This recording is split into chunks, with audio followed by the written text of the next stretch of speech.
कितनी सुंदर इनकी अलकावली, कितने सुंदर नेत्र हैं। ये इतने सुंदर हैं कि दंडकारण्य के अस्थिमात्र हो रहे शरीरा जो ऋषि थे, उनके हृदय में भी श्रृंगार रस जग गया। पुरुषोत्तम भगवान श्री रघुनाथ जी को देखकर जब वनवास में थे, वैसा लगा कि प्रभु मुझे आलिंगन करे। भगवान दृष्टि में कहा कि इस समय मर्यादा पुरुषोत्तम अवतार है। उस श्रृंगार रस में भर गए थे सब ऋषि, भगवान की वो सुकोमल भुजा देख करके, वो सौंदर्य रूप देख कहा कृष्णावतार, कृष्णावतार। वो सब गोपी बने आके। जब सियाजू का ब्याह श्री राम जी से हुआ तो मिथिला की जितनी सखियां थी सब सिया जी के सौभाग्य की सराहना कर रही थी। ऐसे दूल्हा, वैसे ही सुंदर दूल्हा रूप महाराज, जिधर दृष्टि जाए वह उधर ही सबको चित्त को चुरा ले। तो सियाजू की सब सखियां कोई बोल तो पाई नहीं, पर सबके मन में था कि क्या कभी ये हमें अपने हृदय से लगाएंगे ऐसे, क्या कभी हम इनका साथ प्राप्त कर पाएंगे। जो सियाजू को सौभाग्य मिल रहा है, मैं इनकी सखी हूं, क्या। तो राम जी दृष्टि से देख के इशारा करते कि इस समय मर्यादा पुरुषोत्तम अवतार है, एक हमारा अवतार होगा द्वापर में लीला पुरुषोत्तम प्रेम में। आओ सबको निमंत्रण दे, आओ वहां आपके हर चाह पूरी होगी। दृष्टि से देखना, मंद मुस्कुरा देना, बाहु प्रसार परिरम, आओ। आलिंगन ही नहीं, परिरमन, गाढ़ आलिंगन, नृत्य, उच्छिष्ट का पान करना, अधरामृत का पान करना है। जिस समय भगवान रासमंडल के अंतर ध्यान होने के बाद जब प्रकट हुए तो गोपीजन ने एक चुनरी डाल दी अपनी, चुनरी के ऊपर चुनरी। जब उस पर बैठे तो सुखदेव जी कह रहे, ओहो, साधना से परम पवित्र किए हुए बड़े बड़े योगींद्र मुनींद्र अपने हृदय में जिनका ध्यान धरने की चेष्टा करते, परीक्षित, वो भगवान गोपियों की ओढ़नी पर बैठे। एक और वेद की ऋचाएं नेति नेति कह के वर्णन करते, उन्होंने कहा प्रभु कभी साक्षात आलिंगन करने का अवसर मिलाओ। कृष्णावतार में दंडकारण्य के ऋषि, मिथिला की सखिया और श्रुति, जो वेदों की ऋचाएं, वो साक्षात गोपी भगवान, उनका जो भाव है उसी सुख को प्रदान कर रहे हैं। किसी भी तरह से भगवान काम और द्वेषाद, द्वेष भी ऐसा कि केवल भगवान से हो, बस दूसरा नहीं। इतनी अनन्यता तुम्हारे द्वेष में हो, दूसरे से द्वेष नहीं, केवल भगवान से। कामाद द्वेषात भयात, भयभीत होकर के भगवान का चिंतन होना। स्नेहाद, प्रेम से, सौहार्द से, किसी भी तरह से यदि भगवान में मन लग जाए, काम से, द्वेष से, भय से, स्नेह से, किसी भी संबंध से, तो कह रहे हैं वो सारे पाप नष्ट करके वो चिंतन भगवत प्राप्ति करा देता है।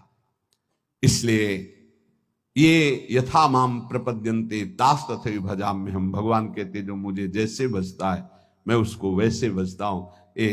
तुम्हारे द्वेष में इतनी ताकत नहीं कि आकाश से द्वेष करके कुछ प्यार कर लो। प्रेम करने का अवसर आया है, भगवान के नाम से, रूप से, लीला से, धाम से परम मंगल हो जाए।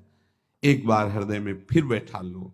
तुम्हारी पांचों ज्ञानेंद्रिया और मन तुम्हारी दुर्गति करते आए हैं, यही तुमको आगे बढ़ने में इस समय जो आपको भगवत मार्ग मिला है बाधा पहुंचाएंगे। इनकी मांग को मत मानो। जबान कहती अच्छा अच्छा पाऊं, ये जबान कह रही, रसेंद्री की बात है प्यारे, तुम्हारी मांग नहीं, तुम समझ नहीं पा रहे। इंद्रियों की विलासता तुम्हें नारकी गतियों में पहुंचा देगी। क्या क्या पूरा करोगे, कब कब पूरा करोगे। देवहूति जी आदि सम्राट महाराज मन की पुत्री है।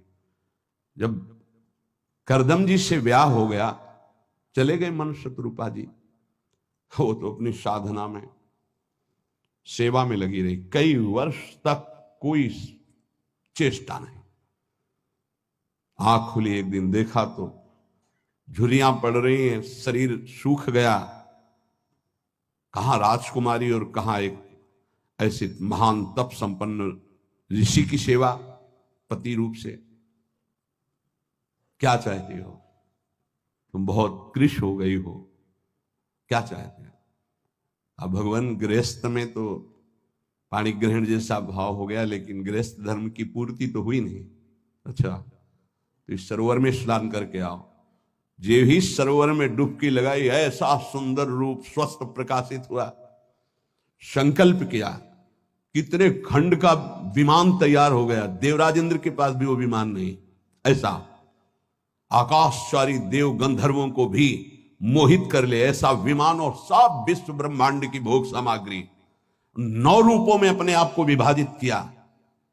क्या क्या बाद में देहूति जी के वचन भगवान कपिल देव जी से थे कि बेटा अब मुझे बचा लो, उद्धार कर दो, तुम पुत्र रूप में आए हो, प्रभु हो मैं जानती हूं। ऊब गई इन दुष्ट इंद्रियों से। महायोगी करदम जी 9 रूपों से अपने को विभाजित करके ऐसे विमान पर आकाशचारी देव गंधर्वों को भी मोहित करने वाले विलासिता भोग से संपन्न, न जाने कितना वैभव सुख सब। तब देहूति जी ने कहा मैं ऊब गई इन दुष्ट इंद्रियों से, कभी ये तृप्त नहीं होंगी, भगवान कैसे विश्राम मिले। तब उपदेश किया भक्ति योग का, सांख्य योग का, अष्टांग योग का, कैसे परम पद प्राप्त होता है। तो वो बात मान लो। ऐसे ऐसे महान भोगों को भोगने वाले भी आखिरकार हार गए। जब शौभरी जी ने देखा मछली की क्रीड़ा और काम जागृत हुआ, 50 ब्याह मानधाता की पुत्रियों से किए।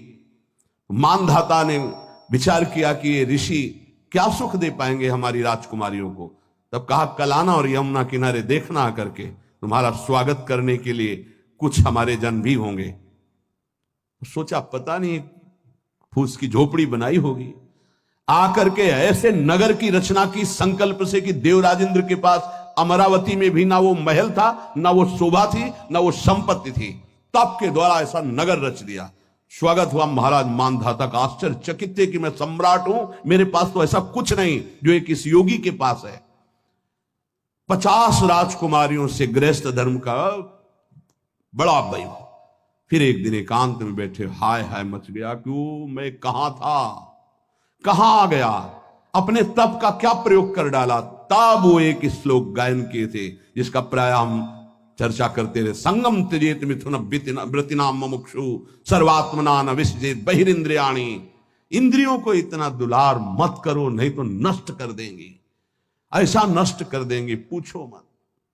बहुत दुर्दशा होती है इन इंद्रियों की। छोटे छोटे बच्चों को त्याग करके, उनकी हत्या करके, फिर अपनी इंद्रियों की विलासता में उतर करके बढ़ना, ये सब क्या हो रहा है।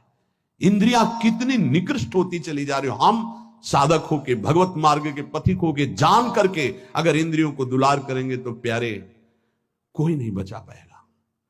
ये माया रौंद देगी। इसलिए प्रार्थना है जितने से भगवत भजन न छूटे उतना तो दुलार करो। इतना दुलार ना करो कि प्रभु को भूल जाओ, माया तुम्हें अपने सीमा में ले ले। बहुत बहुत जन्मों के बाद हमको ये अवसर मिला, चूको मत। मान लो अभी प्रार्थना करते हैं, अभी डांट लगा देते हैं, आगे चलकर तुम्हें कोई डांट लगाने वाला नहीं मिलेगा, प्रार्थना करने वाला नहीं मिलेगा। एक शब्द याद कर लो, जो मिलेगा वो शोषण करने वाला मिलेगा। मां जैसा दुलार